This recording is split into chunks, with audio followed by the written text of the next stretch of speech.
Buenos días a todos. Hoy, bien, fenomenal. Oye, pues buenos días a todos. Soy Gerardo Cuartero, el director territorial de CaixaBank en Castilla y León.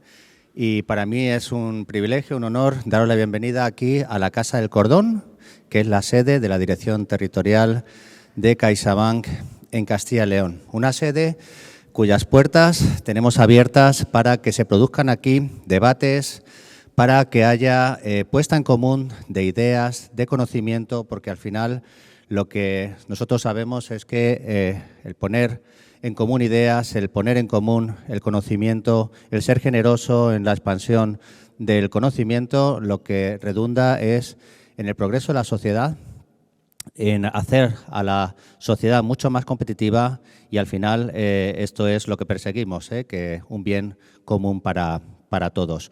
Hoy, en esta jornada que organiza la empresa Ecohidro y que cuenta con la colaboración de CaixaBank, vamos a hablar de innovación, de eficiencia, de sostenibilidad. E innovación dirigida a un sector en concreto, el vitivinícola.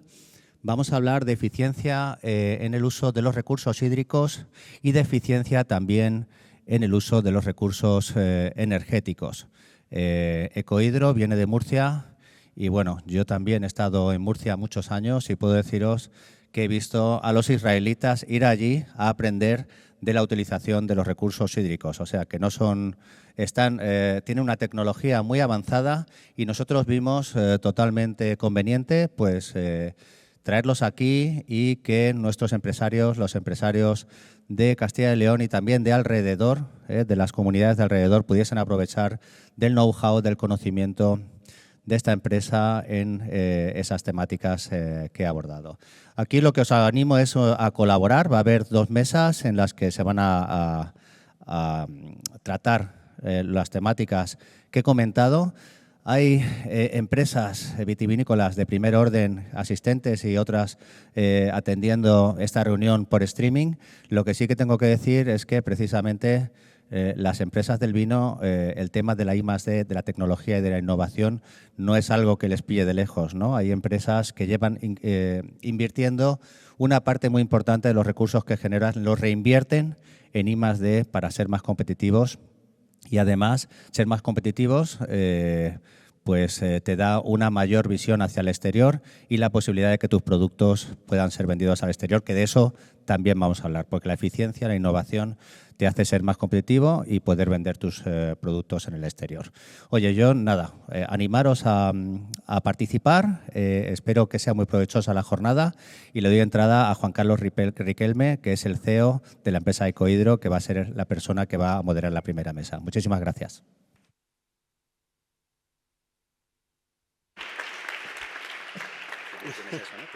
Sí, tengo esto. Bueno, buenos días a todos. Antes de empezar, presentarme, soy Juan Carlos Riquelme de la empresa Ecohidro, como comentaba Gerardo. Y antes de comenzar con las mesas, quería agradecer a CaixaBank por abrirnos sus puertas en este sitio tan espectacular como en la Casa del Cordón y sobre todo también por apoyarnos y ayudarnos a organizar y ejecutar este evento. Agradecer también a mis compañeros de mesa, que ahora presentaré, donde en la mesa 1 que yo modero vamos a hablar de esa eficiencia hídrica dentro de la bodega y otros procesos productivos también como mejora de eficiencia. Y, por supuesto, daros las gracias a todos los asistentes, profesionales que seguro que de un modo u otro estáis conectados con el vino y que habéis guardado este espacio, este momento, este día para poder venir aquí a hablar de un recurso tan esencial y tan vital como es el agua. El agua la tenemos presente en todo el proceso del vino, desde lo que es el regadío de la vid, como lo que es en el proceso de elaboración, de limpieza, y hasta la etapa final, donde tenemos que hacer esa gestión y ese control y tratamiento de los residuos que generamos, ¿no? Bueno, al final, un poquito el evento de hoy va destinado a eso. Creo que hemos traído personas de primer nivel, que nos pueden contar sus experiencias, sus vivencias, cómo ven esto dentro de la bodega. Y esa es la idea, ¿no? Porque al final la pregunta que todos tenemos es, ¿este tema de la sostenibilidad nos viene impuesto, es una obligación o realmente es ya una cosa que dentro de la bodega se está convirtiendo en cultura y es una forma estratégica de avanzar, de posicionar marca o de intentar ser más competitivos, ¿no? Y si os parece, que pasen mis compañeros de mesa, los voy presentando. Yo en la mesa estoy con María Sevillano. Bueno, primero lo voy a empezar por orden para que se puedan levantar. María Sevillano, directora de sostenibilidad de Bodega Queen en Grupo Matarromera. Simón Arina, director técnico de Bodega Baigorri. Y Pedro Calleja, amigo de la casa y socio director de Raíces Ibéricas. ¿Arrancamos? Buenos días.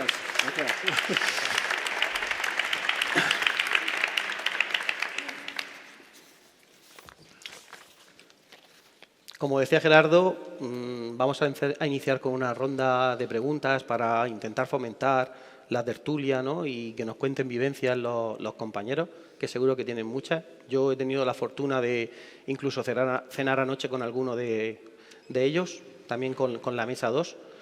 Y la verdad es que yo siempre digo que cuando escuchas a alguien que no es de tu sector, que no, pues al final te sientes un ignorante, ¿no?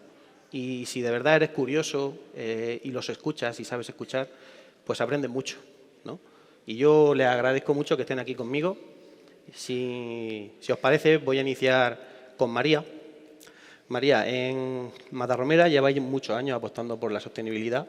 A ti te toca de primera mano, desde lo que es el viñedo hasta la bodega, con proyectos de optimización de recursos hídricos, energía renovable, reducción de residuos. Si tuvieras que contarnos un poquito ese día a día tuyo, ¿qué prácticas sostenibles forman ya parte natural del trabajo del día a día de la bodega? Y dentro de todo ese esfuerzo, ¿qué importancia tiene ese recurso hídrico, el agua? ¿Cómo la gestionáis? ¿Cómo la controláis para aprovechar mejor ese recurso y reducir consumos? Bueno, en primer lugar agradeceros que hayáis contado con nosotros y tener la oportunidad de contar un poquito aquí pues, nuestro día a día, cómo gestionamos la sostenibilidad dentro del grupo y desde el viñedo hasta la expedición de la última botella. Y en cuanto a prácticas del día a día, ahora mismo te diría que es el control de los procedimientos. Quiero decir, para llegar hasta este punto, primero hemos empezado desde hace mucho tiempo en el análisis de los datos, el análisis de la información. Empezamos calculando la huella de carbono y viendo dónde teníamos un exceso de emisiones o de consumos energéticos o de consumos de agua o de gas. Y a partir de ahí, del análisis de datos, es donde vamos viendo qué necesidades tenemos y dónde podemos optimizar esos recursos, dónde podemos reducir el consumo de agua o la emisión de gases de efecto invernadero. A partir de ahí se establecen o se plantean una serie de inversiones, como pueden ser, como tú bien dices, para el consumo de agua, todo lo que es la digitalización del campo. Hemos hecho un esfuerzo enorme, gigante, en sensórica, en plantas de fertirrigación, determinación de consumos de agua en función de cómo está la planta. Ahora mismo estamos trabajando con una plataforma My John Deere, se llama, y sabemos exactamente qué hace cada tractor desde que entra en cada parcela. Sabemos el consumo que tiene, miramos los consumos de combustibles fósiles de los diferentes depósitos que tenemos establecidos en las parcelas. El control exhaustivo de cada cosa que consumimos o que hacemos nos ayuda a saber dónde tenemos un problema, dónde estamos consumiendo o tenemos algún tipo de inconveniente en una máquina, por ejemplo, ¿no? Que de repente vemos un consumo de reactiva muy alto, miramos las facturas al detalle, tenemos plataformas de gestión energética. Entonces, en función de todo eso, luego lo que nos queda es el control diario de todos esos aspectos que nosotros hemos implantado, todos esos procedimientos que hemos implantado, la cantidad de recursos que generamos, cómo los podemos reducir, dónde los estamos generando, en qué centros, cuáles son los que se generan en mayor medida y cómo o cuál es el método para reducirlos y para sacarlos un valor. Por ejemplo, en la mayoría de nuestros centros tenemos compactadores, ¿no?, de cartón, de plástico, que luego se le pueden dar un valor añadido. Reducimos los gastos derivados de la gestión de recursos. Y en el caso concreto, más concreto del agua, pues todo lo que supone el control de consumos, por ejemplo, desde el campo, la necesidad específica que nos está demandando la planta en función de lo que nos dice el sensor de humedad, es clave para regar única y exclusivamente en los momentos necesarios para la planta y no más. Además, esto es necesario, aparte de por filosofía, por que el agua es un recurso vital para nuestro sector y para que nosotros tengamos la mejor materia prima, la mejor uva. Muchas veces la normativa ahora ya, aunque viniera de atrás, nos lo está exigiendo. Tú tienes, dependiendo de si tienes unas perforaciones, pues tienes un límite que tienes que cumplir. Entonces, lo mejor es adaptarse a cuándo debes regar para obtener el mejor beneficio de la planta. Y en función de eso también nosotros vamos trabajando. Recuperación del agua depurada para utilizarlo en riego y reducir también lo que necesitamos extraer de las perforaciones con las que trabajamos. Y un poco todo eso luego hay que controlarlo, hay que revisar la legislación, hay que presentar pues todos los papeles que cumplen la burocracia de todo lo que ajusta la sostenibilidad. Y eso es un poco el día a día de forma rápida y resumida. Lo has contado resumido, pero se ve duro el día a día. Se ve trabajo. Sí. Lo has contado muy simple, la verdad, muy sencillo, sí. Pero la verdad es que sí, enhorabuena, porque sé que detrás de eso hay mucho trabajo, muchísimo trabajo, seguro que mucha digitalización también, que ayuda, pero hay un equipo humano seguro detrás que todo ese control, pues darte la enhorabuena, porque la verdad es que suena muy bien, aunque lo cuentas muy simple, pero debe ser mucho trabajo. Sí. Bueno, pues si hablamos de sostenibilidad y de eficiencia, Simón. ¿Se oye? ¿Se oye? Se oye. Perfecto.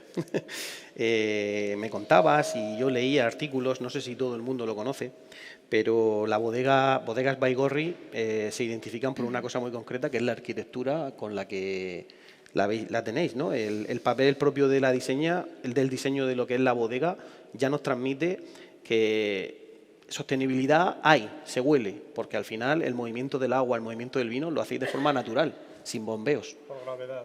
Por gravedad. ¿De dónde sale esa forma de entender este concepto? ¿Es una cuestión de necesidad cuando implantamos la bodega? ¿Es sostenibilidad? ¿Es respeto al recurso hídrico, respeto al vino? ¿Un poco un conjunto de todo? Y esa forma de trabajar que vosotros aplicáis, ¿la aplicáis también dentro de la bodega? Sí.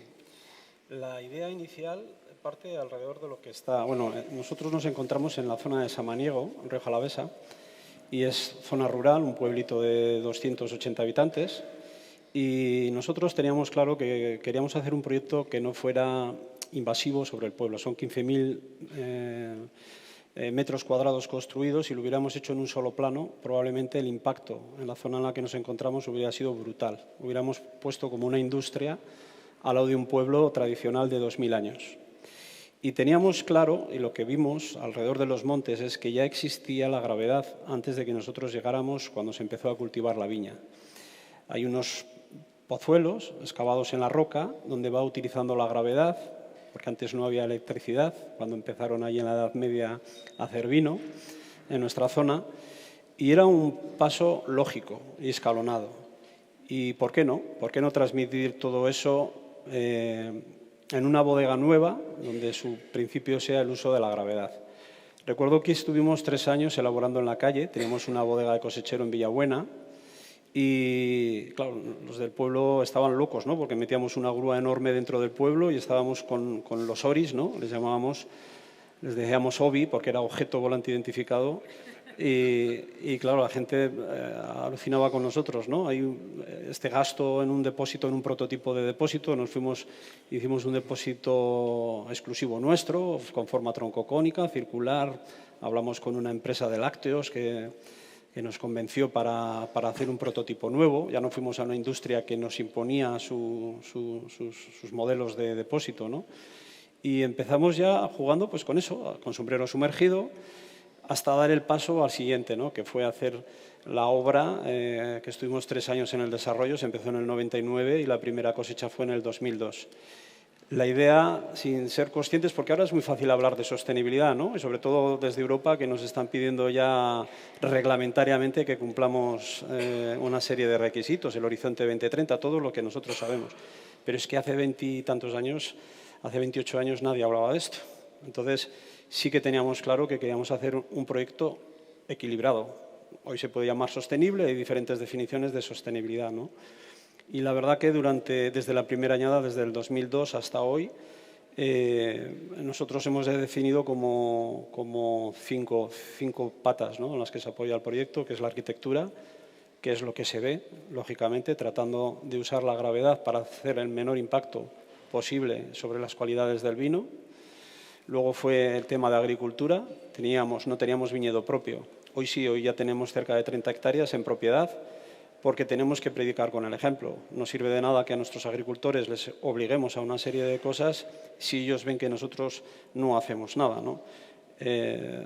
Luego está lo que es vinicultura, todo lo que ha sido en proyectos de investigación dentro de la bodega. Luego está calidad. Interrumpidamente hemos estado certificados en BRC y FS a nivel hasta hace 2-3 años, donde ya nosotros decidimos apostar por B Corp. Creo que hemos sido los primeros en La Rioja y dos o tres bodegas a nivel nacional que hemos sido los primeros en certificarnos en sostenibilidad. Y luego, como normas alemanas, hemos empezado con el tema de Fair and Green también. En los países escandinavos se está más sensible que aquí. Yo incluso te diría que a nivel nacional todavía son más a nivel institucional el esfuerzo que se hace sobre el consumidor que el conocimiento real del consumidor sobre eso. Entonces, llegará, yo espero que sí, porque es algo lógico y nosotros lo hemos visto en nuestra tendencia como política dentro de la bodega. Y luego la formación. Nosotros tenemos muy claro que la formación es fundamental tanto a nivel del personal de la bodega como a nivel de nuestros agricultores. Por eso la sostenibilidad se educa. No se dice de la noche a la mañana, ¿no? Esto es así, no. Porque creemos que todo es un proceso y todo lo que hemos hecho en investigación han ido relacionado con estos temas, ¿no? Desarrollo de evitar productos fitosanitarios en campo, con la alternativa de productos naturales es posible controlar ciertas enfermedades, un año tan sensible como este, ¿no?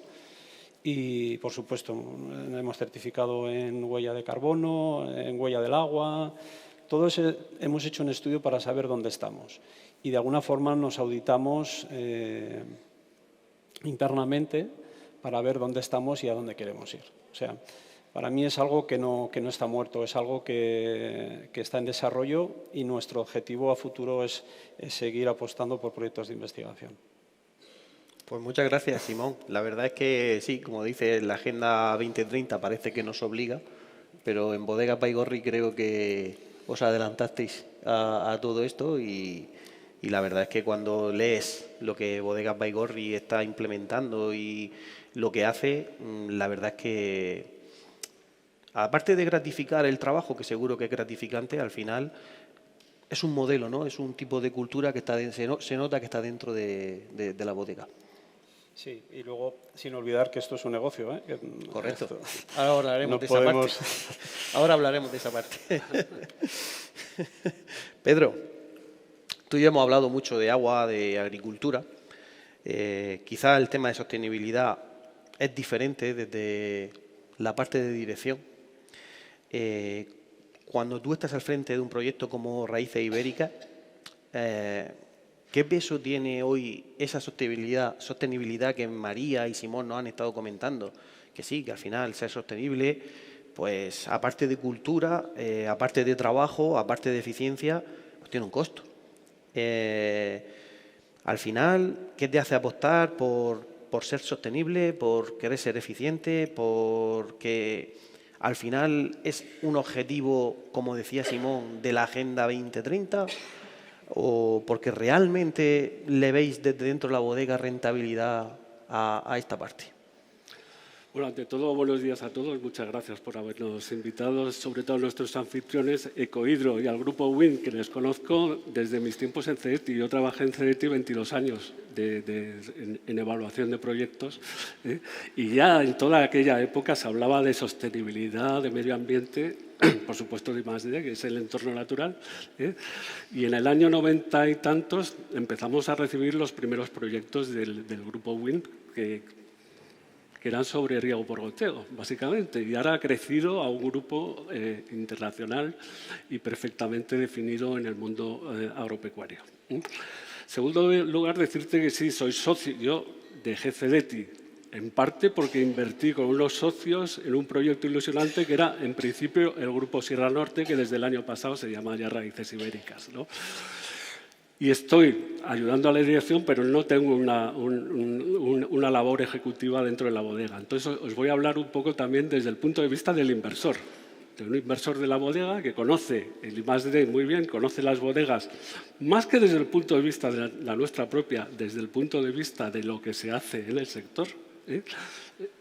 Y porque ahora tengo también mi propia asesoría de proyectos de I+D y todo esto, con lo cual tenemos muchísimos proyectos de bodegas, que debo decir que dentro del sector del CEDETI que más proyectos se presentan es el sector vitivinícola, pero con gran diferencia.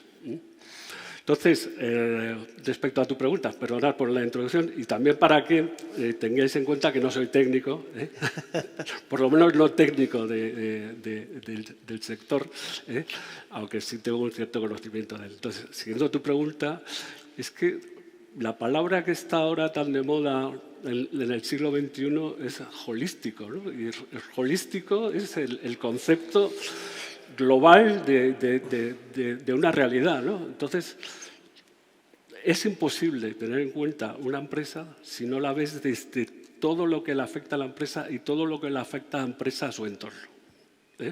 Entonces, desde este concepto holístico, si pensamos, dices, bueno, ¿cómo evolucionaron las bodegas? Pues en principio fue el campo.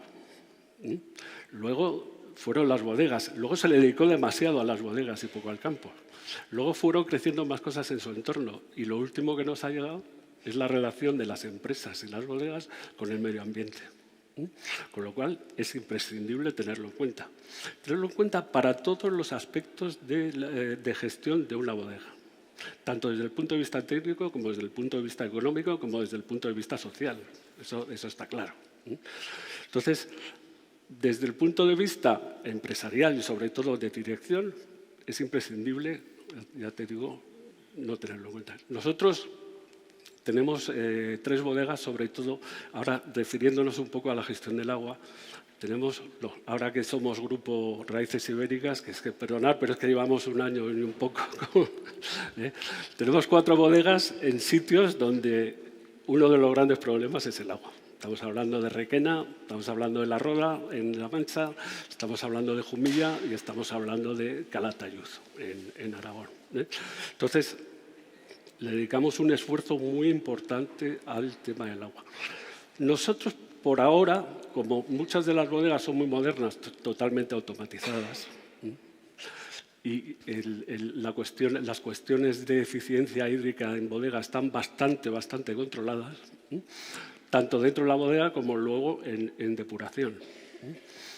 Tenemos un agua que es perfectamente reutilizable en depuración, pero el problema es que como nosotros tenemos algunos pozos dentro, pues no la podemos reutilizar en riego. Se vierte a cauce, pero se vuelve al ciclo natural del agua. Y estamos enfocando mucho en campo. ¿Y qué estamos haciendo en campo? Pues ahora estamos haciendo experiencias, por ejemplo, de agricultura regenerativa. Agricultura regenerativa, que ya lleva un tiempo funcionando y que se fija específicamente en el concepto este holístico, ahora otra vez, del suelo. ¿Por qué? Porque según nos contaron y según las primeras experiencias que estamos realizando, la estructura del suelo ayuda a mantener perfectamente el agua. Es como un reservorio de agua por cada... A nosotros nos dijeron, yo creo que vamos a llegar en 5 años a ello, que por cada hectárea se pueden retener hasta 160.000 litros de agua. Son 160 metros cúbicos anuales, que en nuestras zonas, teniendo una dotación de 500, 600 litros para el riego de apoyo al viñedo, pues es algo fundamental. ¿Cómo se consigue esto? Mejorando la materia orgánica del suelo. ¿Cómo se consigue esto? Pues bueno, dejándolo descansar, poco laboreo, cubiertas vegetales, pues todas las técnicas ancestrales. O sea, es que no estamos descubriendo nada tampoco, sino volver un poco a lo que se hacía antes naturalmente. Hemos hecho una experiencia que llevamos ya 2 años en una parcela que felizmente no se la llevó la Dana, esta se salvó en Requena, donde tenemos 4 hectáreas, 2 en agricultura regenerativa y 2 en cultivo normal, con su laboreo y con todo. Hasta ahora lo único que hemos visto, en el tema del agua no hemos visto todavía nada. Hemos visto que hemos perdido un 18%. Eso sí, hay que ser pacientes con todas estas cosas, evidentemente. En este primer año de experiencia, la parte que está en cultivo tradicional frente a la agricultura regenerativa, hemos perdido un 18% de producción. Que esperamos que dentro de 3-4 años todo eso sea compensado y se supere. El problema de la sostenibilidad, pues bueno, oye, si te lo puedes permitir... Yo entiendo que hay muchas bodegas que no pueden hacerlo también, ¿no? Pero es un futuro, porque en 4 o 5 años puedes tener resultados realmente sorprendentes. No me quiero enrollar más porque no, soy así. Contigo siempre se aprende, Pedro. Bueno, está muy bien, la verdad. Hablando un poquito de esta sostenibilidad, María, vosotros hacéis muchas acciones sostenibles, ya lo hemos comentado, pero también sabéis contarlas, ¿no? En este momento en el que la sostenibilidad es tan importante, ¿cómo consigue una bodega comunicar de forma sincera todo el gran esfuerzo que se hace por ser sostenible? Para que no parezca que es simplemente un mensaje de marketing. ¿Y cómo hacéis para que el público y el consumidor entiendan el esfuerzo que estáis haciendo para ello? Bueno, nosotros no enfocamos ni ejercemos nuestras acciones de sostenibilidad con objeto de comunicarlo. Entonces yo creo que eso es lo primero que hay que tener claro a la hora de transmitir la información de lo que nosotros hacemos. Nosotros tenemos también la sostenibilidad implantada y como filosofía en la bodega, cuando yo creo que la palabra ni siquiera la comentaban, ¿no? en su momento. En su día ya nuestro presidente Carlos Moro tenía muy claro que nosotros vivimos de la naturaleza y debemos cuidar ese bien que nos está proporcionando nuestro negocio. Y implantamos el primer plan Matarromera Sostenible en 2005 cuando construimos Bodega y Mina en Ribera del Duero y se convierte en el primer proyecto de desarrollo sostenible de una bodega en el mundo. O sea, porque ya desde la edificación tenemos en cuenta dónde debemos dirigir las pluviales, en qué lugar se debe situar la nave de barricas para que el consumo sea el mínimo necesario, la iluminación para que tengamos que consumir lo menos posible en iluminación. Todo esto lo tenemos como parte del ADN y es un poco lo que comentaba antes, ¿no? Nosotros forma parte de nuestra cultura y en cada proyecto lo tenemos en cuenta. Es un eje transversal a cada cosa que se hace en la compañía y bueno, parte de eso está en el comité de dirección, la sostenibilidad, porque se tiene en cuenta en cada parte. Tenemos una comunicación transparente, no es el objetivo, como digo, y lo que hacemos es transmitir aquello que hacemos, no focalizando únicamente en vamos a hacer esto, o sea, no pensamos cómo vamos a contar o qué contamos y entonces hacemos algo, no, hay una cantidad ingente de actividad en cuanto a temas sostenibles que nosotros ejecutamos y que luego son los que los que comunicamos y transmitimos. Aparte de eso, estamos verificados, o sea, estamos certificados por terceros, tenemos 14.001, 14.064 Sustainable Wineries for Climate Protection de la Federación Española del Vino, que abarca toda la cadena y toda la sostenibilidad ambiental, económica y social, perdona. Y, de hecho, tenemos la distinción Plus en 4 de las 5 bodegas que tenemos certificadas. Bodega CM de Matarromera, Emina, Rueda y Ribera. Y luego en Win, que es la única bodega de vinos desalcoholizados certificada en un estándar sostenible, también está ahí, ¿no? Nos aseguramos de que nos validen lo que nosotros estamos haciendo y luego lo comunicamos, pero porque lo que no se cuenta parece que no se hace, pero no como con ese objetivo de que nos compren por ser sostenibles. No hacemos un esfuerzo especial en que el consumidor vea la sostenibilidad que nosotros tenemos implantada, sino que sea cada uno el que decida, pues, con nuestras actividades de innovación, con todo lo que hacemos, en definitiva, con lo que nosotros somos, quienes elijan si compran nuestro vino o cualquier otro por su actividad sostenible, por la innovación que nosotros tenemos o por la increíble calidad del producto final. Es un poco eso quien lo decide. Y luego, a nivel de consumidor, yo creo que en España no hay una cultura, o por lo menos no lo percibimos así, en que el consumidor elija un vino por si es, o un producto, el que sea, por si es más sostenible o menos. Sí que es verdad que esto es algo que en los países nórdicos o, bueno, a nivel de importación, dependiendo del país también, sí que demandan o te piden información sobre los certificados que puedes tener a la hora de elegirlo, pero no a nivel nacional, no es lo que más hemos detectado. Para nosotros es pura filosofía, parte de nuestro ADN. Siempre he dicho que saber transmitir es mucho más difícil que contar. Por lo tanto, si no cuentas y sabes transmitir, es espectacular. Está claro, sí, sí. Bueno, pues avanzamos, Simón. Al final, estamos comentando que esto de la sostenibilidad pues requiere esfuerzo, requiere trabajo. Hablaba también Pedro de inversión, ¿no? No todas las bodegas pueden. El grupo, al final, es una cosa que sí que parece que la tendencia nos lleva a eso. ¿Tú crees que, desde la experiencia que tenéis en Baigorri, esa forma de hacer las cosas con un sentido desde el inicio, aprovechando ese entorno que nos contabas al principio en San Maniego, o como contaba ahora María, el crear una nueva bodega ya pensando en toda la recolección pluvial y todo, acaba siendo una ventaja en el día a día, evitando errores futuros? Además, ayuda a evitar posibles problemas futuros. O, por otro lado, otra pregunta que yo quería hacerte, ¿hubierais hecho algo diferente después de 25 años en la bodega a cómo lo habíais implementado? De lo que es estructuralmente, alguna cosita se podía haber corregido, ¿eh? O sea que eso sí. Y lo que no se hizo en su origen, fíjate que yo recuerdo en el 2002, que fue la primera añada, la intención de la propiedad era sacar un único vino, sacar un reserva. Actualmente nuestro portafolio son 14 vinos, para una bodega que estamos haciendo 500.000 botellas.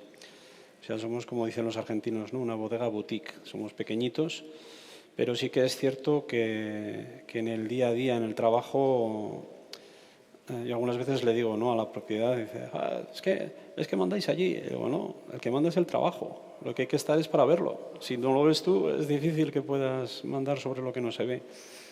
Y la verdad que es algo que ayuda, ¿no? En el conocimiento y el ir avanzando y no quedarte nunca parado, ¿no? Esa es nuestro...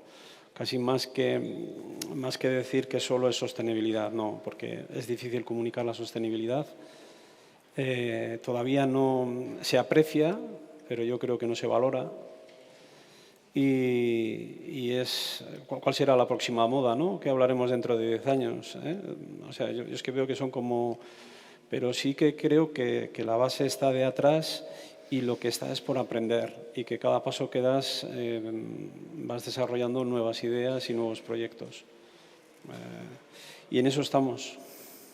Muy bien. Bueno, por ir acabando, Pedro, está claro que al final ser sostenible, ya sea por obligación, por necesidad o por obtener un pequeño valor o cultura dentro de la empresa, pues hablamos de que tiene un coste. Desde tu experiencia, desde la dirección como empresario, ¿cómo equilibramos esa balanza? ¿Hasta cuánto somos sostenibles y hasta cuánto invertimos? ¿Hay alguna forma de que la bodega pueda rentabilizar esa inversión? En eficiencia, ahorro. Y luego, a nivel ya bancario de ayudas, os quiero preguntar, también animo ya a todos los asistentes a que vayan pensando en qué preguntar. ¿Se conocen los tipos de ayuda que nosotros en Castilla-La Mancha y en la zona Comunidad Valenciana, Castilla y León, sabemos que existen algunos tipos de ayuda, como puede ser Binati, como puede ser la V11 aquí en Castilla y León, en La Rioja, donde se dan ayudas a las inversiones que van enfocadas a esa parte de sostenibilidad o de mejora de la bodega, ya sea en replanteo de vid, ya sea en un proceso, una maquinaria de lavado de botella que mejora la eficiencia energética, o en un proceso, como hablabais, de reutilizar el propio agua depurada para el riego de la vid o incluso para recarga de acuíferos. ¿Este tema se conoce o cómo lo lleváis? Yo, así como creo que, por ejemplo, te voy a decir una pequeña comparación. Nosotros tenemos todos los vinos en producción ecológica, así como que creo que ese calificativo ecológico el mercado no te lo paga. El de la sostenibilidad no te lo tiene que pagar el mercado, ya lo ha explicado María, te lo pagas tú. Yo me he quedado alucinado con todo lo que hacen en el grupo Matarromera, de todos los controles y todas las cosas que hacen. Y ese es el camino. O sea, el camino del control, el camino de la eficiencia, es lo que te va a pagar a largo plazo. Todo eso tiene un coste. Volvemos un poco a lo mismo. Hay gente que lo puede hacer mucho más, recorrer el camino más rápido, hay gente que lo tiene que recorrer más despacio. Para recorrer todo ese camino, control, I+D, todo lo que hay muchas ayudas a nivel europeo, a nivel estatal, a nivel autonómico. ¿Todas son buenas? Nosotros en la bodega hemos utilizado diferentes ayudas, no solamente las del CEDETI, por ser mi procedencia del CEDETI. Hemos utilizado muchas ayudas y en general todas nos han funcionado bien. Yo estoy muy orgulloso que nuestros primeros proyectos del Grupo Wind hayan ayudado un poquito a que haya crecido como ha crecido la empresa. Antes estaba hablando con Simón, ellos han hecho mucho I+D también y han presentado proyectos a CEDETI y me imagino que aquí en Castilla y León o en Rioja, perdón, y en otros, pues lo habrán llevado también. Hay muchísimas ayudas y muchas adaptadas a diferentes, pero bueno, todo lo que sea eficiencia, tecnología y tal, evidentemente, y las inversiones, yo creo que hay ayudas por todos los sitios, Entonces, yo animo a que se hagan, evidentemente, porque es el futuro. Es el futuro y a nosotros nos ha funcionado muy bien. Podemos llevar a lo mejor 8 proyectos CEDETI, 3 de la comunidad, un par de proyectos europeos, pues clásicos, y son ayudas que vienen bien, tanto a nivel económico como a nivel fiscal. O sea que todo está compensado, pero es verdad que la sostenibilidad tiene un coste. Y ese coste, ya lo contaba antes, simplemente el primer año pues es un 18% menos de cosecha en 2 hectáreas. Ya veremos a ver en cuánto tiempo lo recuperamos. Nosotros tenemos la esperanza de recuperarlo rápidamente, pero seguramente que se va a recuperar. Y a largo plazo es una inversión, más que un coste. Muy bien. Pues lo primero, volveros a agradecer vuestra presencia aquí y agradeceros nuevamente todas las vivencias que nos contáis, porque la verdad que a mí me nutren mucho, me gusta mucho escucharos. Se lo comentaba a mis compañeros anoche, digo, al final, cuando viene gente con muchos años ya en el sector, te cuentan historias y las historias pues te pueden nutrir más o nutrir menos. Yo quería traeros a los asistentes diferentes puntos de vista, porque al final, si os dais cuenta, tenemos una bodega más pequeña, tenemos un grupo grande, tenemos bodegas de nueva creación, pero el vínculo de la sostenibilidad lo tienen dentro de su cultura, ¿no? Quería que os contaran su experiencia y cómo la están afrontando, y bueno, os animo, ahora que los tenéis aquí, a poder preguntarle más cosas, o si hay alguien que también quiere contar vivencias suyas, pues bienvenida sea la historia.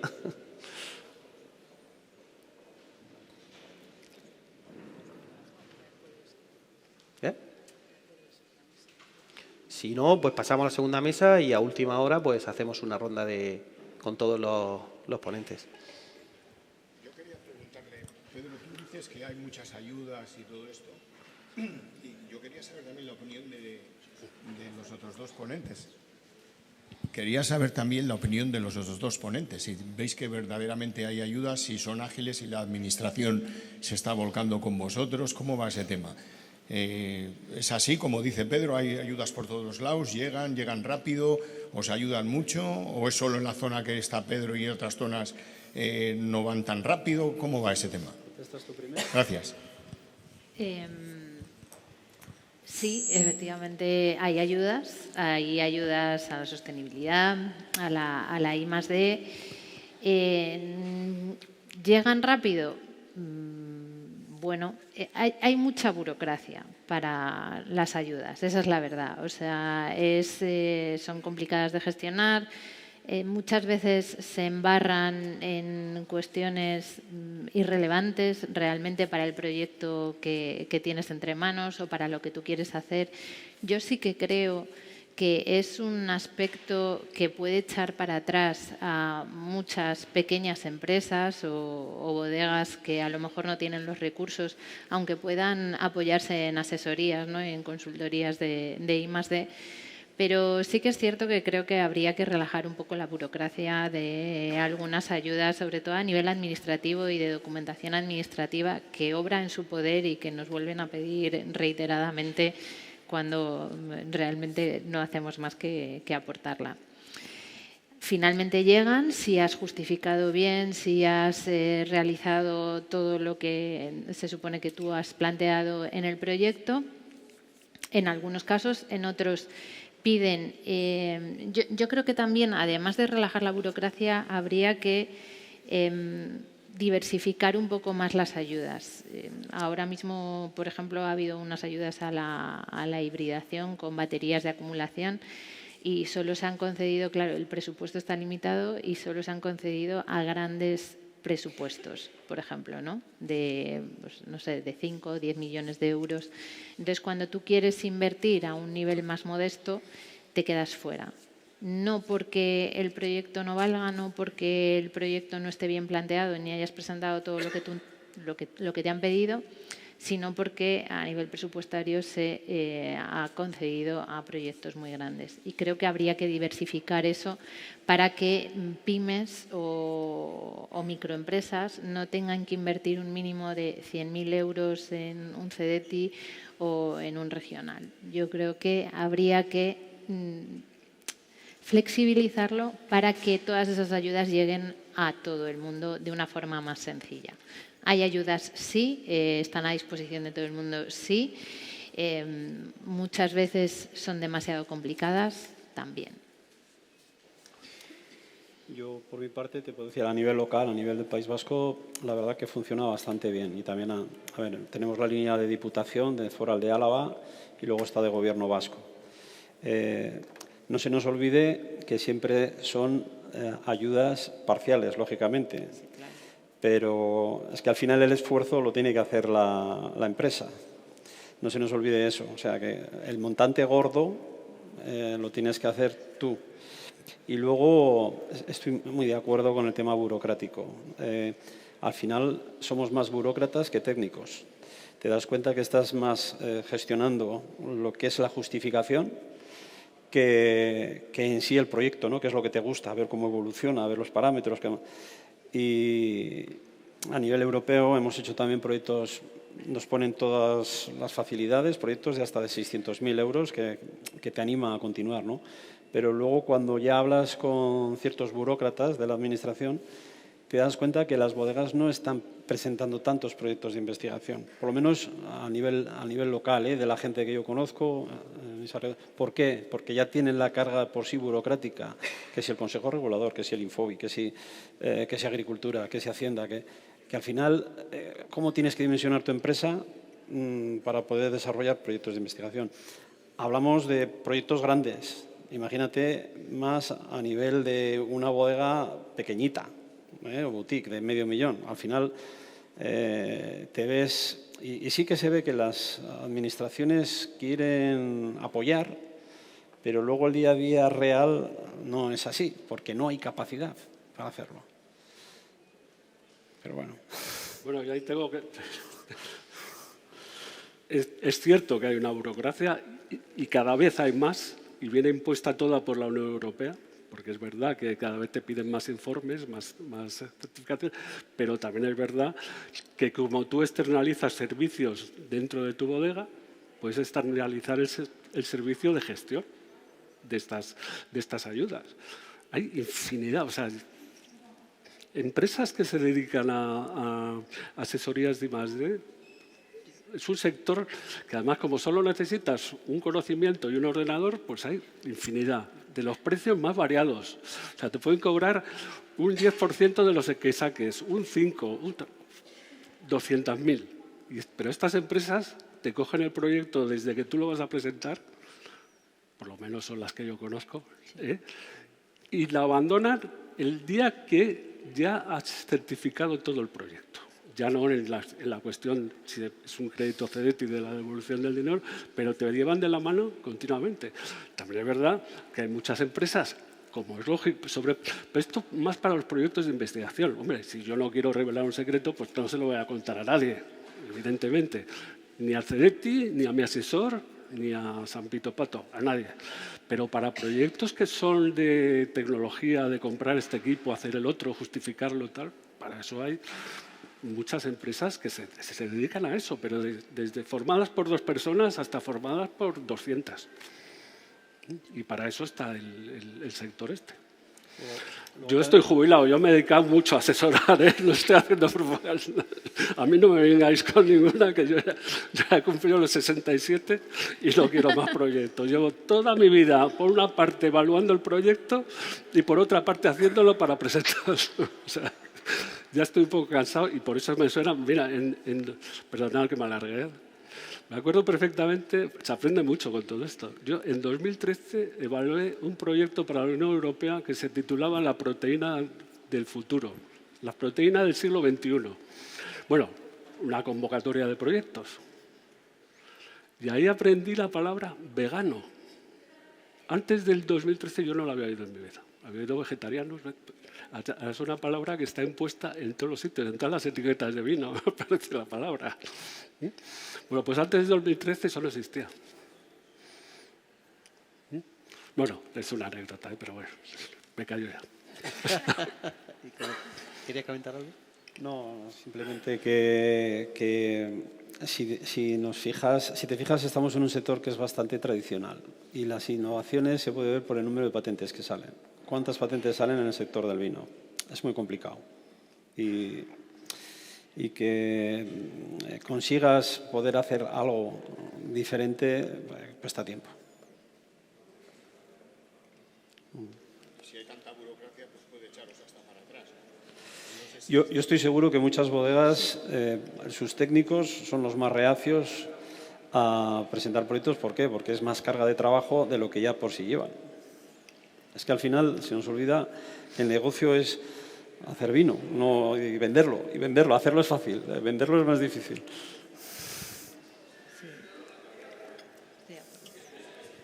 A ver si ahora los compañeros de la mesa 2 nos ayudan también a darnos ideas de cómo vender el vino y hacerlo más fácil. No sé si tenéis alguna otra pregunta, inquietud, algo que queráis comentar, o damos paso a los compañeros de la mesa 2. A mí sí me gustaría, bueno, en base a todas esas acciones que habéis comentado, que habéis implantado ya en vuestras bodegas, dirijo la pregunta a María, aunque la extiendo a Pedro y a Simón. Pensando en esa empresa mediana, ¿vosotros veis alguna de esas actuaciones que se hayan hecho que a lo mejor para esa bodega mediana que no tiene esa capacidad o ese a lo mejor pulmón financiero, pero que sí con menor esfuerzo se puedan también llevar a cabo y supongan una oportunidad para ellos, bueno, pues a su nivel, ¿no? Que incluso tengan de algún tipo un retorno económico o algún valor intangible y suponga una oportunidad que no, bueno, pues de alguna manera no están pudiendo ver? Bueno, comienzo yo si quieres. Yo creo que la mayor parte de las acciones son rentables a medio plazo. Quiero decir, nosotros lo tenemos implantado como ADN, como filosofía, pero somos una empresa. Entonces, es lo que decía Pedro antes, no invertimos, o sea, no ejecutamos acciones con objeto de tirar el dinero o de hacer las cosas más bonitas o de comunicarlas, sino porque vemos que a medio plazo nos va a repercutir con una rentabilidad. O sea, miramos el TIR, miramos cuál es el payback, analizamos cada una de las cosas de las inversiones que vamos a hacer teniendo en cuenta que nos van a suponer una rentabilidad después. Llevamos, por ejemplo, más de 5 megavatios de solar instalado en todos nuestros centros de trabajo, también a nivel de riego, en aisladas en las parcelas. No empezamos con 5 megas. Empezamos poco a poco, pero vamos viendo que eso nos supone una rentabilidad, que nos supone una reducción de los consumos, que nos mejora la eficiencia de los procesos y por eso seguimos invirtiendo para reducir en costes a medio plazo, para pagar la energía mucho menos de lo que nosotros ahora mismo la estamos pagando si cerramos un contrato. La reducción de fitosanitarios por el control con sensórica en el viñedo, o sea, es muy, muy notable. Hemos reducido más de 1/3 los fitosanitarios que consumimos por el control que nosotros ejercemos en el viñedo a través de la sensórica. Y así podríamos seguir. Vehículos eléctricos. Hemos cambiado ya más del 30% de nuestra flota a vehículos eléctricos. La reducción en costes en combustible es muy notable. Y, sin embargo, el renting no se incrementa tanto porque el vehículo sea eléctrico y así podría seguir. O sea, es verdad que hay que hacer una inversión inicial, que las ayudas para eso, pues valga la redundancia, ayudan a que te animes a hacerlo, pero vas a obtener una rentabilidad. Yo siempre digo que una empresa sostenible es una empresa rentable, pero porque una empresa siempre va a poner el foco a nivel económico porque no le interesa tirar el dinero. ¿Alguien más? Bueno, pues muchas gracias. Lo que creo que ha quedado claro es que al final la sostenibilidad no se impone, sino que se construye, se trabaja y al final forma parte de la cultura, ¿no? Del sector vitivinícola. Agradeceros nuevamente vuestra predisposición aquí a venir y contarnos todas vuestras experiencias y, si os parece, damos paso a Isabel Clavero.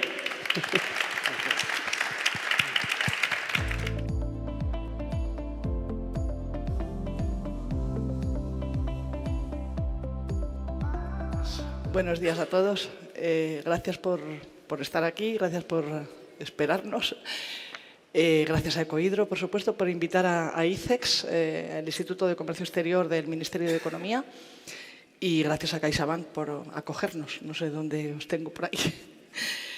Bueno, pues quizás, si no os importa, voy a hacer una introducción. Como os he dicho, mi nombre es Isabel Clavero, directora territorial del ICEX en Castilla y León. Y yo necesito las notas porque si no se me olvidan decir las cosas. Todo lo que se ha venido hablando hasta este momento sobre la sostenibilidad lo vamos a enfocar ahora, o querríamos en esta mesa ponerle un apellido más, y es la internacionalización. Cómo apoyarnos en este concepto que, bueno, hasta hace unos años era un concepto, ahora es algo que está en el ADN de las empresas, cómo se utiliza o cómo apoyarse en esta palanca para la internacionalización. A partir de hace unos años ya los vinos hay que venderlos no solamente como un producto de calidad, que por supuesto lo tiene que tener, sino que tiene que haber detrás de cada botella, tiene que haber una historia, tiene que haber un saber hacer y desde luego la sostenibilidad forma parte de todo esto. En Castilla y León, perdonad para los que no sois de Castilla y León, pero he sacado el dato de aquí, tenemos más de 700 bodegas que están exportando a lo largo de 2025, con más o menos valor, pero se va por delante. En este momento somos la segunda comunidad en número de bodegas, Castilla y León, aunque somos la tercera en valor, precedidos por Castilla-La Mancha y Cataluña. El momento de que estas bodegas se posicionen en los mercados internacionales pasa porque completen todo el tema todo lo que tiene que ver con la calidad de sus vinos y sobre todo con la imagen que quieren proyectar de ellos. Ya no nos podemos vender nunca más con aquella famosa frase de este vino es excelente calidad-precio. Nuestros vinos son excelentes y hay que cobrar por ellos lo que valen. En este precio va a tener que ir o va incluida ya todos estos costes de los que se han hablado costes de inversión de los que se ha hablado en la mesa anterior, los costes en sostenibilidad. Y para hablar de este tema y de la proyección internacional de sus bodegas y de la sostenibilidad como palanca, voy a invitar a que vengan a la mesa Rodolfo Bastida, en primer lugar, que es el director de vinos en Zamora Company, al que pertenecen, bueno, para mí era un nombre un poco más desconocido, pero no, por supuesto, Ramón Bilbao y Mar de Frades, Cruz de Alba y muy recientemente Bodegas Godeval, si no lo digo mal, ¿verdad? Él trabaja en la dirección técnica, en la dirección estratégica del área vitivinícola y la sostenibilidad es para ellos ahora mismo un refuerzo en el posicionamiento internacional. Ángel Gil Vera, director general de la familia Gil, que creo que estos vinos sí son, mundialmente famosos, Juan Gil, y creo que además con unos cambios en la imagen muy recientes, que creo que habéis dado un gran avance en las ventas con las nuevas imágenes.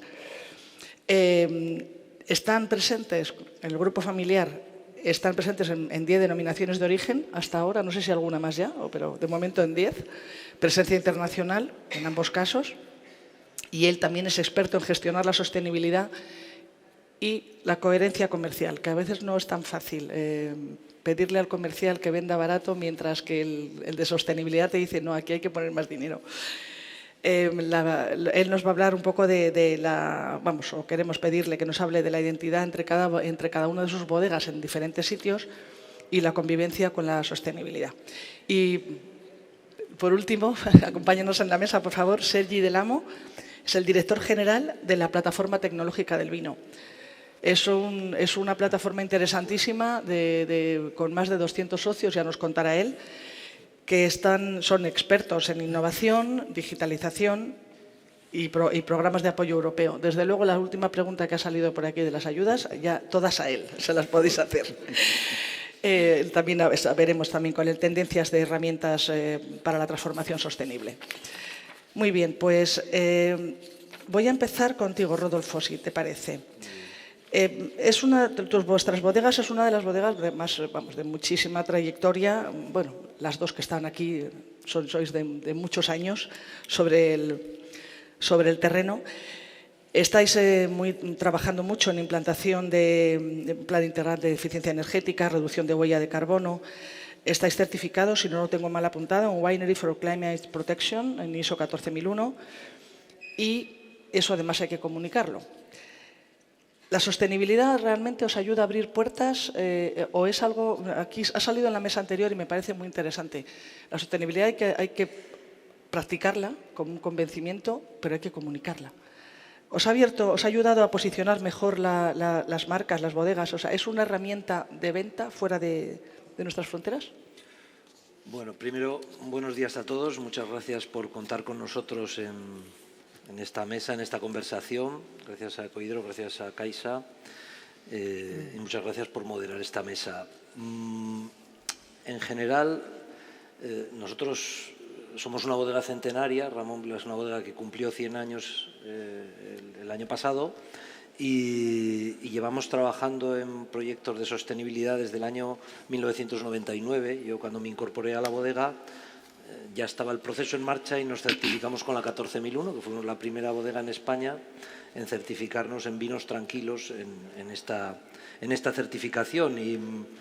Y un poco como decía la compañera de Matarromera, para nosotros esa parte desde entonces forma parte de nuestro ADN. Nunca ningún proyecto, ninguna actuación, pero incluso de cualquier cambio de botella, de cualquier cambio de etiqueta, de cualquier cosa o cualquier nueva plantación, obviamos la parte de sostenibilidad y la tenemos siempre en cuenta desde el primer momento, ¿no?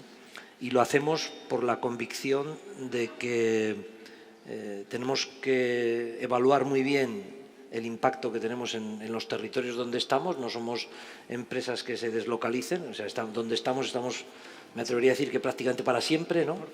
Y tenemos que tener muy en cuenta el impacto que hacemos en la zona. Pero luego, cuando te acercas al mercado, pues lo que hace unos años podías abanderar y hablar de ello, es decir, en cuanto a consumo de agua, en cuanto a gestión del peso de las botellas, etcétera, hoy en día ya no es cuestionable, hoy en día es que es necesario. Nosotros podría poner muchos ejemplos, pero no sé, tenemos una referencia listada en Canadá que la teníamos con un sliver y el monopolio nos ha dicho que lo tenemos que quitar, porque al principio le sirvió con que incorporásemos una tira para romper y poderlos gestionar por separado el residuo, pero ahora mismo ya nos han dicho que lo tenemos que quitar. Eso al final pues nos hace repensarnos y probablemente el nuevo packaging vaya a ser hasta más económico, pero encima mucho más adaptado a un requerimiento del mercado, ¿no?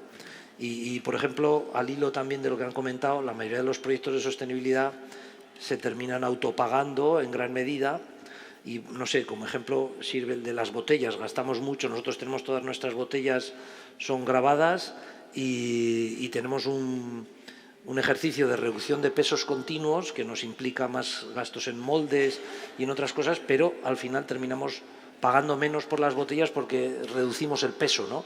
Entonces es otro ejemplo de cómo esa sostenibilidad al final nos hace ser más competitivos y ahora ya hay críticos de vinos que históricamente solo evaluaban la calidad de los vinos y ahora además al acabar la cata pesan las botellas y si se pasa de unos pesos pues lo ponen como un punto negativo, ¿no? Y hablan de ello.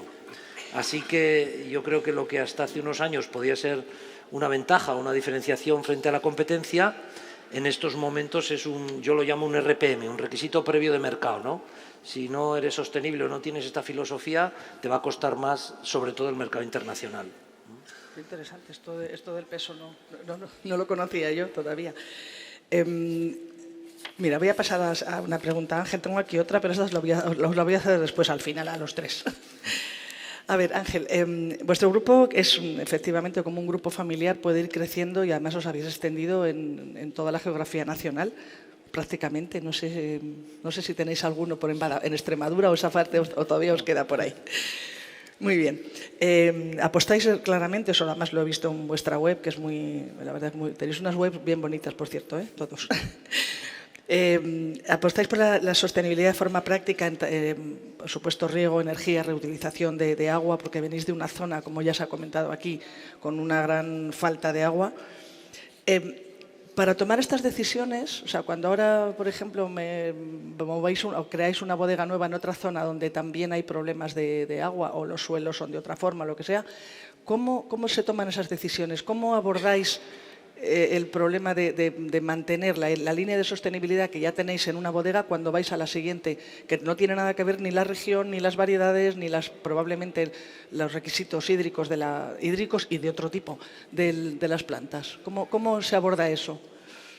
Bueno, nosotros realmente cuando empezamos a construir la nueva serie de bodegas, quitando las antiguas, aprovechamos un poco, como decía María, el terreno. Siempre las hemos construido en buscar zonas que tengan montaña, que te puedas ir al lateral de la montaña, de manera que la inercia térmica haga que consumas mucha menos energía, ¿no?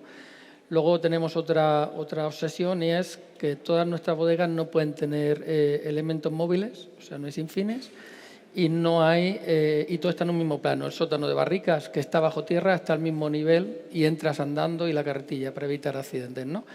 Pero todo eso lo que te está haciendo es que realmente un ahorro importante de todo, tanto de agua como de energía, por supuesto. Desde el punto de vista de energía, nosotros empezamos en el año 2013, empezamos la construcción de la bodega de Montsant y nos encontramos con que teníamos que traer la línea eléctrica hasta la bodega. Y nos acordamos de cuando tuvimos que hacerlo en la nueva instalación de Juan Gil, en Jumilla, que pagamos toda la línea, luego se la cedes a la compañía eléctrica de tu zona, luego empiezan a conectar y tú, cuando necesitas esa energía, te falta. O sea, justo en campaña empiezas a tener problemas. Entonces, en cambio, nos planteamos, oye, nos cobran este dinero, más luego hay una parte que no sabes, que es un intangible, que son las expropiaciones, que por supuesto nadie te las dice cuáles van a ser, son al final. Luego se lo cedes y luego además puedes tener problemas energéticos. Nos planteamos poner baterías. Entonces, nosotros en el año 2013 ya hicimos una instalación totalmente aislada de red eléctrica. En un primer momento pensábamos hacerlo solar y eólica, pero descartamos la eólica. Hicimos solo solar. Y tenemos, evidentemente, los que tenéis bodegas, sabéis que en campaña solo con la solar y baterías no es autosuficiente. Tienes que tener un generador de emergencia y en campaña sí o sí utilizas. Entonces, no somos sostenibles 100% en campaña, pero sí somos sostenibles 100% en los gastos. Luego utilizas biodiesel, o sea, intentas utilizar lo menos contaminante posible, pero eso nos enseñó a que se podía seguir haciendo. Luego, la siguiente instalación que hicimos aislada fue en Jumilla, que fue una instalación de 4.000 metros cuadrados, tampoco conectada a red eléctrica, con la misma filosofía, pegada a una ladera, totalmente economía circular. Empezamos a hacer prácticas con ella de, bueno, todo el agua que entra, todo lo que entra allí se queda allí y se reutiliza allí. Con el raspajo se tritura, se hace compost y luego hacemos humus. Luego resulta que todo... Para nosotros, como nos falta humus, porque en todos los viñedos viejos, bueno, todos sabéis que el mejor abono posible es el humus, empezamos a hacer las pruebas también con la parte de poda. Con la poda estamos haciendo pruebas, ya estamos haciendo el primer compostaje y los primeros humus, es mucho más complicado. Pero es rentable, o sea, todo esto lo digo porque la parte sostenible que lo llevas en el ADN, además es rentable. O sea, no lo vas a hacer porque te lo impongan, que la Agenda 2030 tienes que hacerlo por narices, porque al final, ¿qué está ocurriendo con los vehículos eléctricos? ¿Qué está ocurriendo con las empresas de coches? Les están obligando a hacer unas cosas que luego no se pueden cumplir. O sea, nuestros políticos están legislando. No entremos en eso. No, lo digo porque ser sostenible se tiene que tener, además sí, tiene que ser rentable, y lo es. O sea, ya digo, nosotros ya tenemos 5 instalaciones no conectadas a red eléctrica. En el día del apagón todas funcionaron. En la guerra de Ucrania nuestros costes energéticos evidentemente bajaron, no subieron como subieron los de... Y estamos ahora mismo en sostenibilidad más o menos en el 90% de todas nuestras instalaciones. La decisión de dónde ir y de dónde van las bodegas ha sido más una decisión desde el punto de vista de qué queríamos sostener. Queríamos estar en sitios donde hubiera variedades autóctonas, variedades centenarias, variedades, si quieres tener un buen albariño, te tienes que ir a la zona de Rías Baixas. Evidentemente centenarias allí cuesta más. El tema ecológico es el único. Nosotros somos 100% ecológicos en todos nuestros viñedos, desde siempre. Es muy sencillo ser ecológico en Jumilla. O sea, si no llueve, es fácil, pero es muy complicado serlo en Galicia, ¿no? Pero en el 100% ya de nuestras somos ecológicos y hemos ido a Calatayud porque si una buena garnacha, pues tienes por aquella zona. O sea, ha sido una decisión más desde el punto de vista de dónde queremos estar de cara a la exportación y de qué variedades queremos tener y variedades que han aguantado históricamente ciclos de sequía y ciclos y siguen estando. Y siguen estando, sí. Ha sido una decisión más de ese tipo que una decisión de no, me voy a poner aquí, porque luego el cultivo, casi todos nuestros viñedos son secanos, o sea, son prácticas de secano, no tenemos regadío, sí tenemos regadío en la zona de Jumilla algo, y ya pusimos sondas para ver el tema de cuál era el momento óptimo de regar, aprovechar al máximo, mantener lo que sería el estrés hídrico que tú quieres tener en las plantas, o sea, no exceso de agua, sino, oye, tú tienes que ir controlando porque quieres una producción pequeña, quieres tener un tema desde el punto de vista de calidad. O sea, en espaldera producir 4.000 kilos, no producir 10.000, por ejemplo. Y aquí iba a enlazar la pregunta anterior con esta nueva. ¿Los mercados internacionales reconocen este esfuerzo y lo pagan? ¿O algunos, por lo menos? En el tema de sostenibilidad y de las certificaciones, está claro que, antes lo han citado, los países del norte de Europa, los escandinavos, en muchos te ponen las condicionantes. O lo tienes o no puedes entrar a determinados tender. En el resto de mercados lo ven bien, lo valoran, pero a igualdad de precio, más o menos te lo van a valorar, pero como tu producto sea más caro por ser sostenible, hoy por hoy, esa parte no te la están comprando. Sí, ese es el...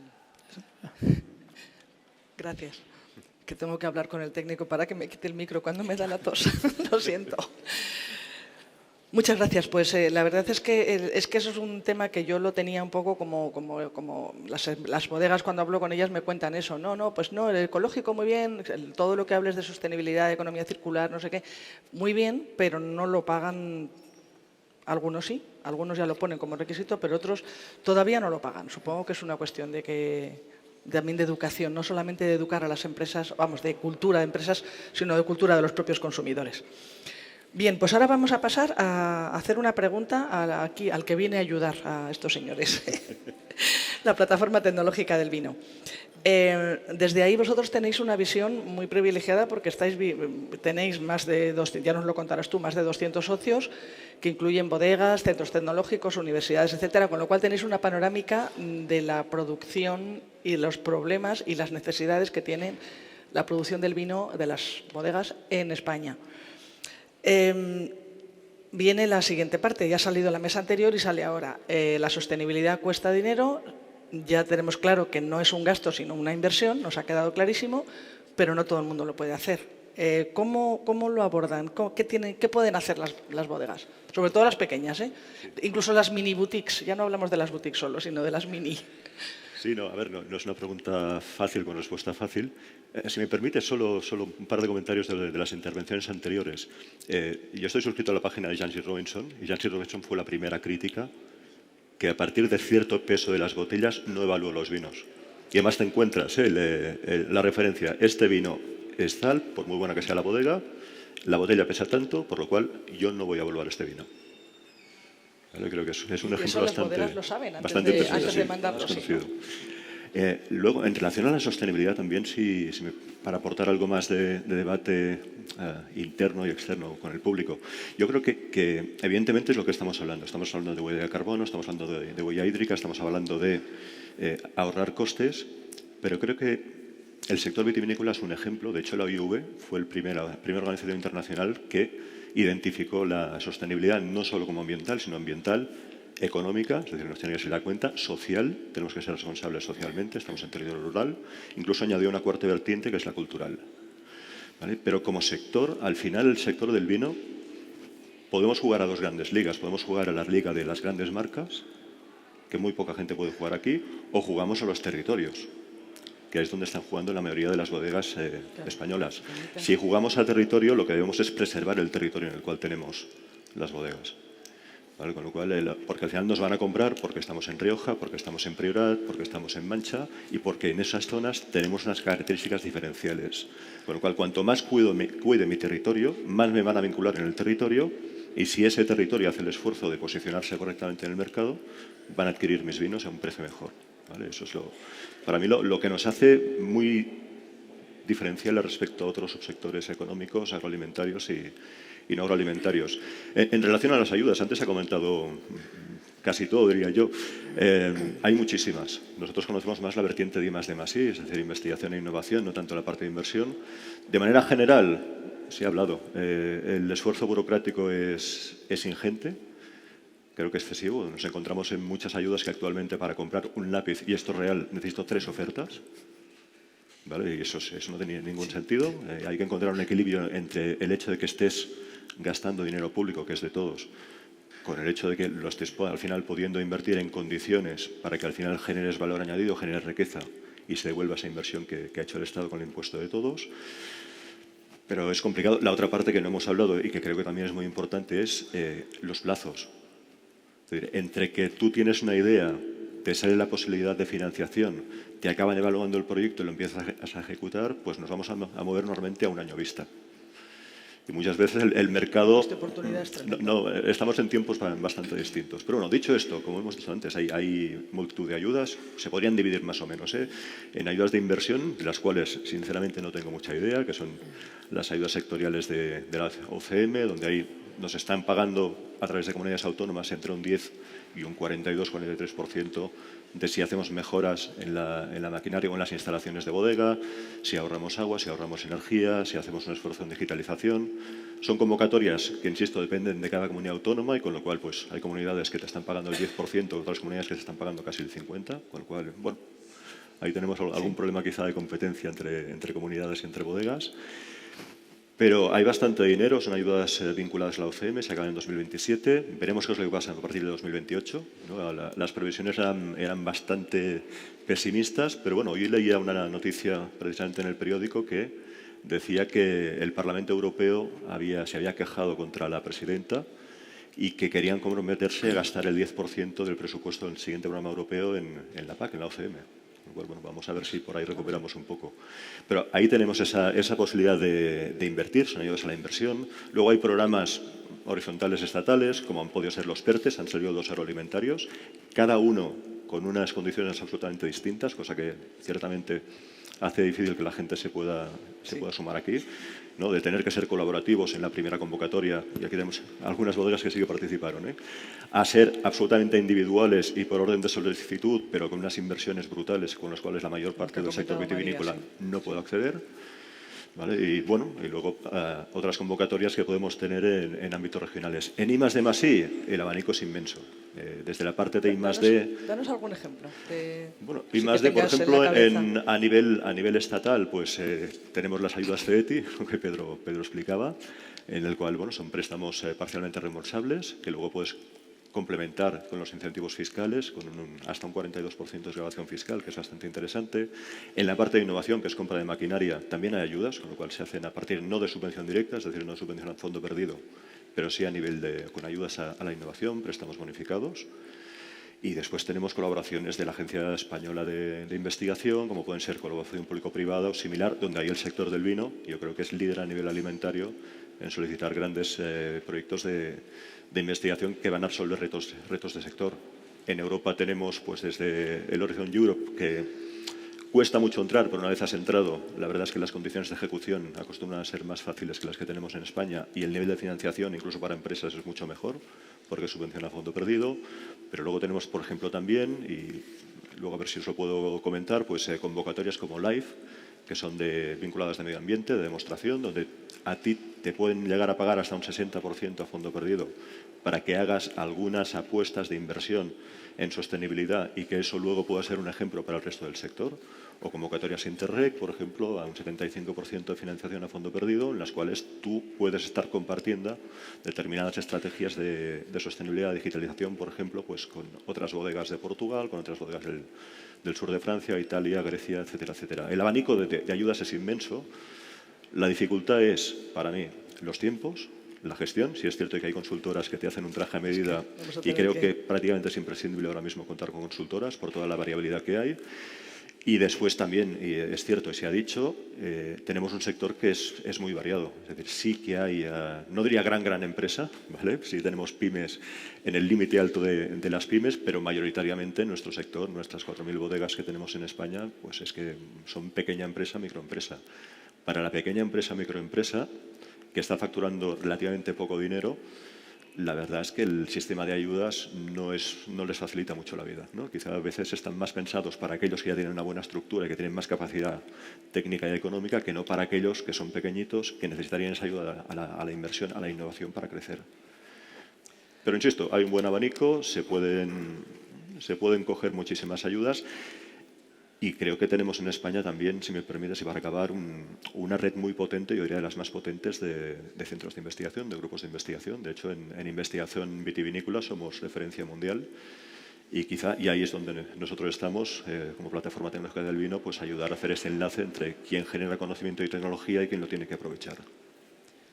Muchas gracias. La verdad es que lo que has comentado, que hay un gran abanico de ayudas y de centros tecnológicos, es algo que yo estoy segura de que todas las pequeñas empresas saben que existen, pero es una cosa, un ente por ahí, teniendo en cuenta que hay muchas bodegas, al menos en esta zona nuestra, aquí en Castilla y León, que yo sí que conozco bastantes, en las que la misma persona es el que se va a la feria X y cuando viene de la feria tiene que poner en marcha la bomba del depósito porque resulta que se ha roto, porque no hay, son estructuras muy pequeñas y deberíamos buscar una solución. Yo, por la parte que toca de la administración, aunque no dependa estrictamente de mí, no dejamos de pasar oportunidad de decir que hay que simplificar de alguna forma, como se pueda. Pero bueno, no depende todo de nosotros. Voy a volver contigo, Rodolfo.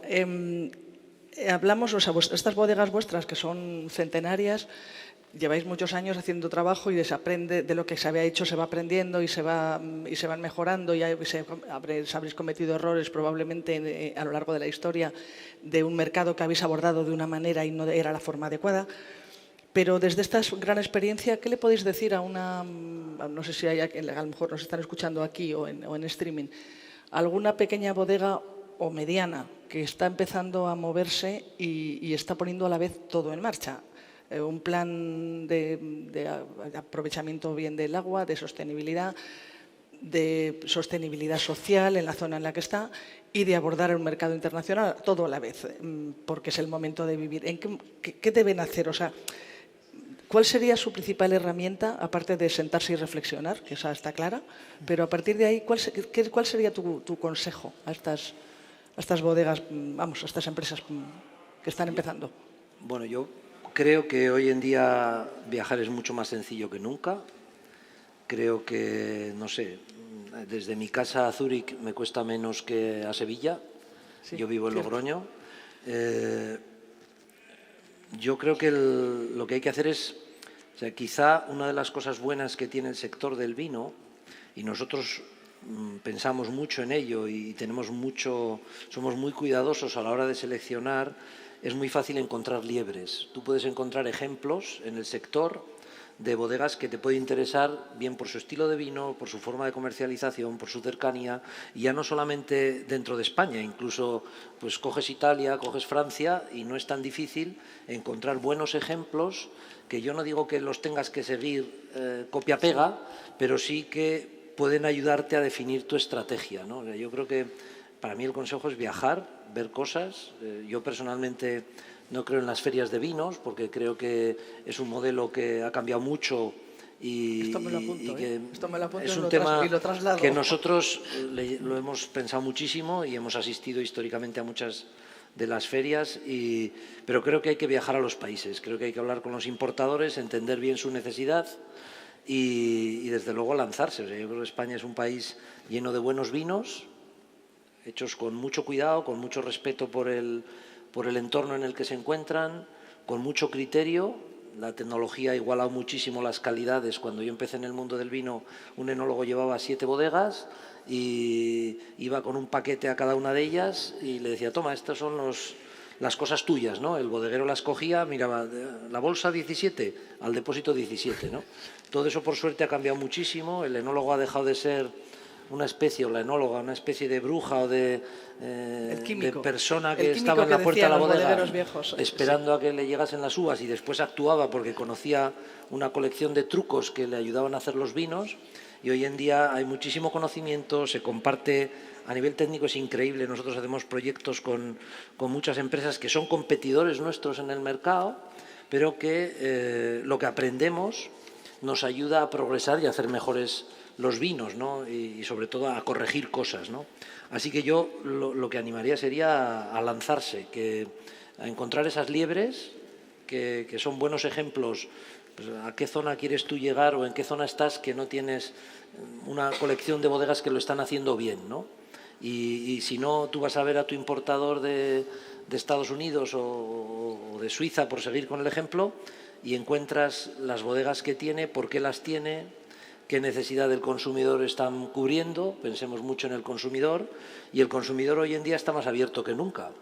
También las cosas van cambiando, ¿no? Sus criterios de decisión cambian y hay unos cambios generales muy importantes, pero las bodegas están preparadas para adaptarse y para observarlos.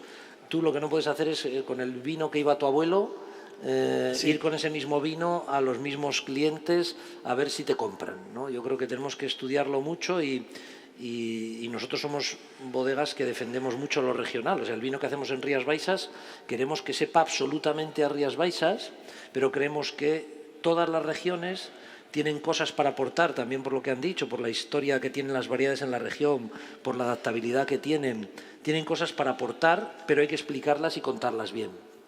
Así que yo creo que contándolo bien se puede llegar muy lejos, porque hacemos auténticos vinazos, ¿eh? Lo que está claro, en eso sí que, vamos, eso es una de las cosas que nosotros defendemos desde ICEX, es que España ya no es, vamos, por supuesto la comunidad autónoma a la que perteneces, pero ni siquiera España se ha quedado pequeño. Se producen unos grandes vinos, vinazos, como bien las has denominado tú, y nuestro mercado tiene que ser el mundo, es verdad. O sea, el primer consejo, que también es el que tengo que dar yo, es que hay que salir, hay que viajar.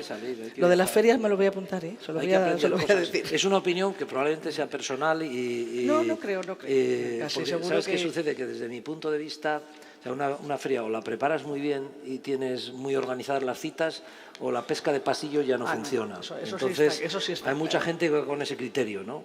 Y yo creo que, no sé, por ejemplo, para salirnos del país, ProWine, que es una feria que sucede en marzo normalmente, pues si para el mes de marzo no has hablado con todos tus distribuidores internacionales, les has pasado la nueva tarifa y has planificado medianamente el año, pues es que te has comido medio año, ¿no? Sí. Entonces, creo que hoy en día hay tecnología y otras formas de acercarse a los distribuidores más allá de las ferias y, desde mi punto de vista, más eficaces. Digo que me lo apunto, eso sí, no tengo boli, pero me lo apunto aquí. Pues probablemente haya otras personas que tengan otro criterio. No, pero es verdad, lo que está claro es que ni todo ni nada, es decir, que es posible que hay ferias a las que hay que ir, pero hay que ir con la preparación previa. Perdón, Ángel, paso contigo ahora. Lleváis también todos vuestros años de andadura en un gran crecimiento nacional e internacional. ¿Cómo hacéis en vuestro equipo, internamente, para gestionar esas 10 denominaciones de origen, cada una con sus peculiaridades, para poder transmitir todo eso? Todo esto estamos hablando siempre que lo que nos reúne hoy es la sostenibilidad. La sostenibilidad como una base común, pero después, ¿cómo transmitís? O sea, tú vas a una feria o a ver a tu distribuidor y le dices, bueno, te voy a presentar mi vino de Montsant, y ahora el de Calatayud, y ahora el de Jumilla. ¿Te cambias el gorro o cómo haces para mantener una coherencia como empresa, haciendo los distingos necesarios para vender cada una de las cualidades? Bueno, la filosofía es la misma. O sea, la filosofía de trabajo es exactamente la misma en la denominación de origen que vaya. Respeto por la tierra, respeto por la variedad y decir lo mejor de cada variedad en cada momento. O sea, lo que hay que hacer es salir al mercado, como comenta. Tienes que ir a ver a tus distribuidores, tienes que ir a ver a tus clientes, tienes que ir a presentarlos. El tener muchas denominaciones de origen lo que te permite es llegar mejor. Haces más efecto llamada y consigues organizar tus propias ferias. O sea, lo que vas es que te vas a Chicago, organizas con tu importador y tu gente de allí, haces un efecto llamada, prescriptores de opinión, restauradores, tiendas, y consigues hacer. Y luego, el explicar se explican solos. O sea, los vinos realmente tienes que salir al mundo y enseñar lo que tú haces, pero los propios vinos hablan por ti. O sea, es muy sencillo en nuestro mundo. O sea, no hay que quedarse en casa, no hay que mirarse el ombligo, el buen paño en el arca ya no se vende, tienes que ir, salir y buscar. O sea, toda la bodega nueva que quiera empezar no van a venir a buscarlo, no van a venir a verlo. Tiene que ir, tiene que buscar, tiene que apoyarse en expertos en distintas zonas, en distintos países. Es muy fácil decirlo y es muy difícil hacerlo, ¿eh? O sea, antes has citado 11.000 bodegas. Yo siempre digo que no sabemos ni las bodegas que existen, porque no conozco los registros donde digan qué bodegas, ni cuántos vinos hay en el mundo, más de 300.000, porque van a elegir el tuyo. Sí. O sea, y luego si eligen el tuyo, si les gusta, que se acuerden. Y la etiqueta es fundamental, la imagen es fundamental. O sea, yo comentaba un poco anoche en la cena o en el coche, el éxito, por ejemplo, de Juan Gil Etiqueta Gris fue precisamente tú tenías un buen vino, como hay muchos. El vino era el mismo, sí. Pero lo vistes con una etiqueta gris en el año 2002 y te vas a Estados Unidos y lo pones en un lineal, donde hay 2.000 referencias. Pues lo primero que hizo fue llamar la atención. Era una etiqueta que se salía de lo que en ese momento había. Ahora ya hay muchas etiquetas, ahora ya es más complicado, porque ahora hay muchas etiquetas con muchísima personalidad, muy distintas, todos nos hemos metido. Pero entonces una etiqueta gris, solo gris, normalmente eran o blancas o rojas, con el aro así perfilado de dorado, con el escudo de la familia, y cogían las francesas igual. O sea, entonces, nuestro éxito fue que la gente le llamaba la atención el lineal, con lo cual primero las cogía, luego además les gustaba. Cuando volvían no se acordaban de la marca y decían, era esa gris. Entonces repetían. Eso es complicado. Hombre, que es complicado. O sea, conseguir hacer una etiqueta que se le quede al consumidor cuando entras en un lineal donde es una pantalla enorme de etiquetas, cada una de esta anchura, es importantísimo. Pues enhorabuena por ese logro. Bueno, tengo aquí otra pregunta, pero quizá la voy a dejar porque depende de lo que me diga el jefe si nos queda tiempo, ¿no? Es que no sé cómo vamos. No, tengo una pregunta para Sergi todavía. No sé si lo has empezado a contar un poco antes. Volvemos al tema de las innovaciones y por dónde va. Lo has empezado a contar antes, del tipo, un montón de ayudas que tenemos y demás. ¿Por dónde va el sector ahora mismo? O sea, ¿cómo ves la innovación? O sea, ponte en 5 años. Lo que te voy a preguntar dentro de 5 años, ¿dónde estamos? ¿Dónde ves este sector magnífico en 5 años? Vale, no hay preguntas fáciles hoy, ¿no? No, ya lo siento. No, a ver, yo creo que estamos en un momento de impasse, ¿no? En el cual hay unos cambios de hábito de consumo bastante importantes a nivel mundial, a nivel internacional. Antes hablamos de que había que salir. Hay que salir, entre otras cosas, porque solo para tener algunos datos fáciles, España tiene que exportar 2/3 de lo que produce, porque solo se ve 1/3. Y el mundo casi también. Y en el mundo además sobra vino. Y decíamos que hay millones de etiquetas y la gente no sabe coger. Y es verdad. Miraba estos días solo para tener un poco las magnitudes en la cabeza. Las 10 primeras cerveceras del mundo ocupan el 80% de la cuota de mercado. Las 10 bodegas principales del mundo tienen un 11% de cuota de mercado.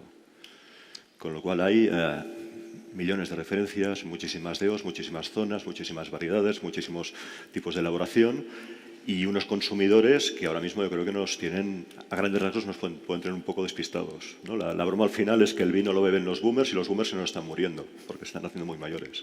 Entonces, y la gente joven, teóricamente no bebe o bebe menos o bebe cosas distintas.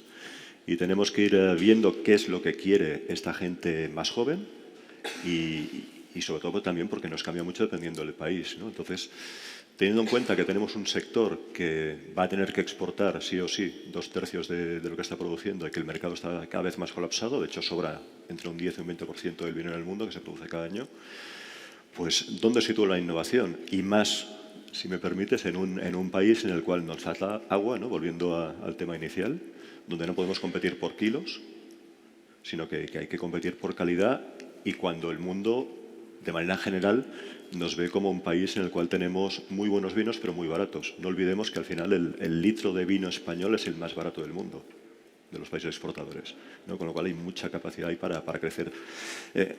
Yo creo que, por una parte, a nivel de innovación, bueno, es complejo, pero diría que de manera general habría que trabajar el conjunto del sector para que tengamos un mejor posicionamiento internacional. Es decir, que al final los compradores internacionales nos vean como un mercado al cual vale la pena pagar un poco más, porque si no las cosas cuestan mucho. Eso sí que va directamente para mí, ahí estamos. Y luego, a nivel de innovación, pues hoy en día yo creo que todo pasa por la digitalización, que es el gran cajón desastre, pero esa digitalización nos permite controlar, hemos dicho antes, lo que nos pasa en viñedo, optimizar el agua que tenemos, que cada vez va a ser más necesaria porque cada vez la temperatura sube y ya no es que no llueva, sino que el viñedo va a necesitar el doble de agua dentro de 15 años del que necesita ahora para sobrevivir. Reducir fitosanitarios nos obligan. Somos el 3% de la superficie agraria europea, consumimos hasta el 40% de los fitosanitarios. ¿Vale? Y ahí tenemos un camino por recorrer importante. A nivel de bodega, digitalizar los procesos con sensores para reducir el consumo de agua, que está muy optimizado, pero que de media más o menos estamos por 1 litro, litro y medio de agua por botella de vino consumido, o elaborado, perdón. Optimizar energía y luego un ámbito que para mí es fundamental en la línea de lo que decía al principio es nuevos canales de distribución y conocimiento al final de los nichos de mercado a los cuales nos vamos a dirigir. Y ahí sí que la inteligencia artificial, todos los canales de venta online, yo creo que tenemos que hacer un esfuerzo muy, muy, muy potente como sector para entender esos nuevos sistemas de venta, para entender esos nuevos consumidores y que nos permita posicionar y vender los vinos. Muy interesante. La verdad es que a ver dónde colocamos los vinos, porque has mencionado uno de los problemas que también es general hablando con las bodegas, que es la bajada de consumo en la población que debería consumir, entre los de 25 para arriba, digamos, y no hay cultura de consumo. Entonces ahí sí que se me viene a la cabeza una pregunta, si la innovación también iría por lo que vamos, si tú ahora vas a cualquier bar de por aquí, empieza a haber un consumo altísimo de un vino que seguramente para vosotros no era un vino hace 10 años, que es el vino el 5.0 o 6.1 o como se quiera llamar, un vino desalcoholizado parcialmente. De eso esta señora sabe mucho. ¿Van por ahí los tiros? A vosotros me imagino que tendréis bastantes proyectos de ese tipo, sí. Y vosotros estáis teniendo demanda de ese tipo de vino, que es como un dolor, una puñalada, un Ramón Bilbao crianza de no sé qué. Ponerle eso... Esta os la lanzo a los tres, ¿eh? No nos equivoquemos. No, si lo haces bien, es vino. Y tiene su mercado, y tiene su perfil de cliente. Hay un perfil de cliente que ahora mismo, o por juventud, o por mujeres embarazadas, o por enfermedad, o por otras cosas, que les gustaría beber vino y no pueden tomarlo. Bueno, tiene su mercado. Lo que hay que hacerlo es bien. O sea, el problema que todos sabemos que hay muchos vinos 00 que no eran vinos 00, que eran mosto y no eran vino. Si tú elaboras un vino como vino, lo desalcoholizas, recuperas los aromas y lo desalcoholizas con un proceso en frío, no procesos en caliente, lo que estás obteniendo es un buen vino de 00. Que no será el vino que a lo mejor a mí me guste, porque yo prefiero un vino con 15 o 16 grados que soy de Jumilla. Que eso eres de Jumilla. Pero hay su mercado, ¿eh? Y es mucho más mercado del que creemos y ha venido a quedarse. O sea, sí que hay que hacerlos. Igual que antes decíamos, el tema de innovar, vinos en lata. Sí, parece una aberración, pero hay determinados sitios que no puedes meter vidrio. ¿Vas a meter vino en plástico? Pues bien, la lata que está aceptada con piscinas, playas, centros de conciertos que te están prohibiendo. Bueno, pues tienes el vino en lata. ¿Te gustará más o te gustará menos? A mí la cerveza me gusta en botella y no me gusta en lata porque siempre... Pero está, bueno, hay que ir a lo que te demanda el cliente. Volvemos a lo mismo, no nos podemos mirar el ombligo, no podemos hacer lo que nos gusta a nosotros, sino lo que pensamos que le va a gustar a la gente para lo que los hace, que para eso lo hacen, ¿no? Sí. No hacemos cuando empiezas a hacer el vino para ti, empiezas a fracasar. Sí. O sea, ¿vosotros también hacéis...? Yo estoy totalmente alineado con lo que dices. Nosotros en las regiones en las que estamos, como al final buscas el foco regional, el foco de la variedad, una de las cosas que todavía el vino sin alcohol... hay algunos ejemplos ya de cosas diferentes, pero el vino sin alcohol en gran medida pierde eso, ¿no? En muchas ocasiones. Quizá la variedad depende, si es una variedad muy aromática la puedes conservar, pero en general pierdes el origen porque no lo puedes destilar en las regiones donde lo elaboras. O sea, hay muchas cosas que tienen que cambiar, ¿no? Pero volviendo a lo que tú dices, al final yo creo que, y es nuestra experiencia también, tenemos que poner siempre al consumidor en el centro y si el consumidor nos pide eso, tendremos que hacerlo. Nosotros hemos elaborado desde el año pasado unos vinos de vendimia temprana, que tampoco es que sea una gran bajada de alcohol, pero estamos hablando de que los hemos llevado al límite de Rioja y al límite de Rueda, y que ahora han facilitado que además... 11 grados. Ahora han facilitado que este año ya en Rioja se acepten con menos graduación todavía, ¿no? Que lo ha cambiado el Consejo Regulador recientemente. Y yo creo que tiene que ver con eso. El vino al final lo tiene que consumir y tenemos que ofrecer las cosas que a la gente le interesen, y si no, pues nos lo tendremos que beber nosotros, y al final tú y yo cenando una botella nos beberemos, bueno, pero igual dos... Ya os ayudo yo que también soy, estoy en los bucos. Pero yo quiero poner una nota, porque además yo personalmente soy optimista y creo que veo muchas señales de optimismo también en el sector, y creo que las tenemos que pensar y las tenemos que analizar. Hoy en España hay 10.000 personas estudiando el Wineset. No creo que todos quieran ser enólogos o trabajar en una bodega. Hay un interés en el vino que no existía hace unos años. En las visitas a la bodega, después de la pandemia, nosotros hemos detectado un cambio radical del perfil de visitante. Nuestra bodega de Rioja, en Haro, una bodega tradicional, ya no recibe vascos que vienen a escaparse de casa el fin de semana y a pasarlo con los amigos en la bodega. Principalmente vienen grupos de gente joven, muchísimas mujeres, grupos de mujeres, no sé, entre 30 y 45 años, con un interés diferente en el vino, más allá del propio vino, con un interés cultural, con un interés social del vino, vienen a divertirse y vienen a consumir también. Y tenemos que tener las bodegas y los vinos preparados para este tipo de consumo. Y ese va a ser distinto, pero bueno, mi abuelo falleció ya hace muchos años, yo nunca le vi beber agua. Yo creo que son patrones que no van a volver a repetirse.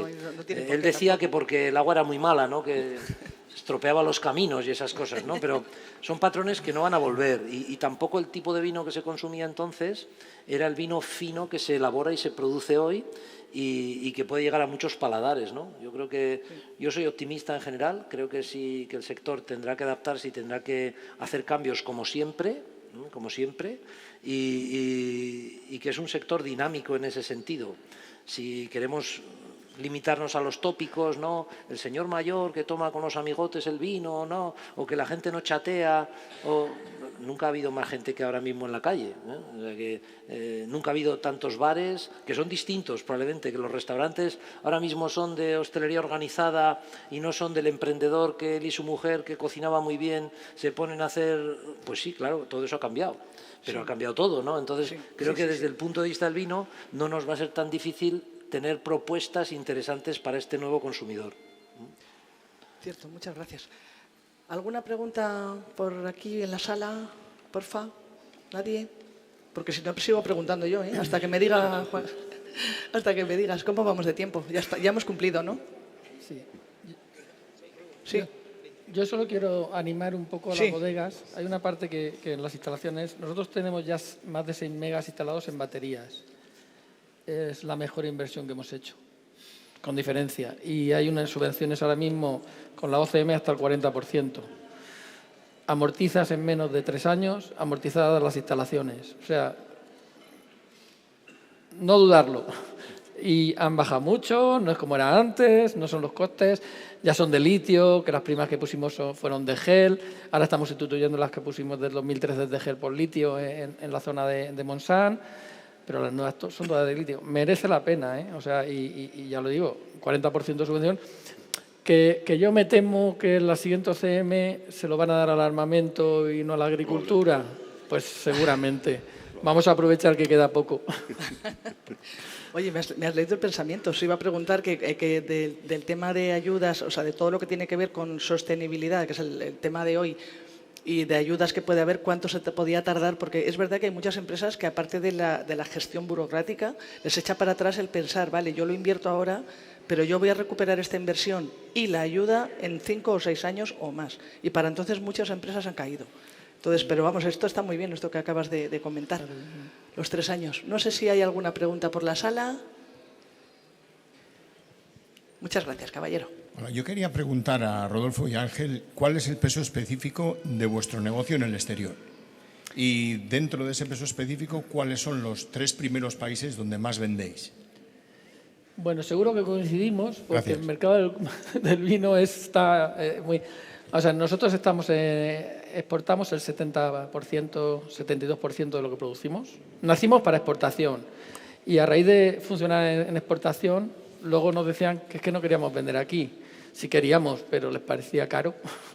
Que un Jumilla, cuando salió a ese precio, que eso estábamos locos. Entonces, triunfamos en Estados Unidos y nos permitió. Entonces, hemos ido creciendo. Éramos el 95% exportación, hoy somos 70% exportación y los principales países, el número 1 ya es España, el segundo es Estados Unidos, tercero Canadá y luego ya va Suiza, Japón, o sea, está muy diversificado. Nosotros somos unos 62 países. Sí que hay muchos que es muy poquito, ¿vale? Pero cuentan, queda bien decirlo. Claro que sí, claro que sí.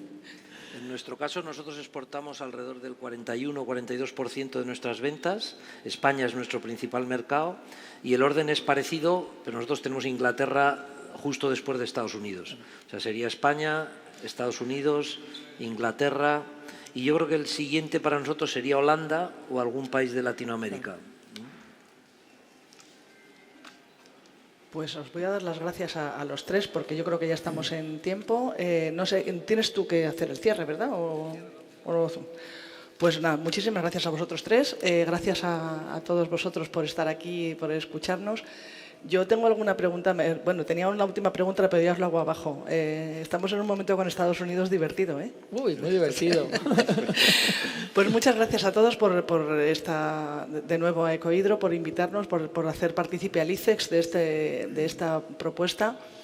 Me tomo nota de un par de mensajes que nos han llegado. El posicionamiento del vino español es importante y no cabe duda que la sostenibilidad, o sea, todo lo que tiene que ver con mejoras de I+D, pero la sostenibilidad es un arma más que tenemos de venta y de posicionamiento, de poner a España como uno de los top en los que las cosas se están haciendo bien, como se demuestra esta mesa que hemos tenido aquí.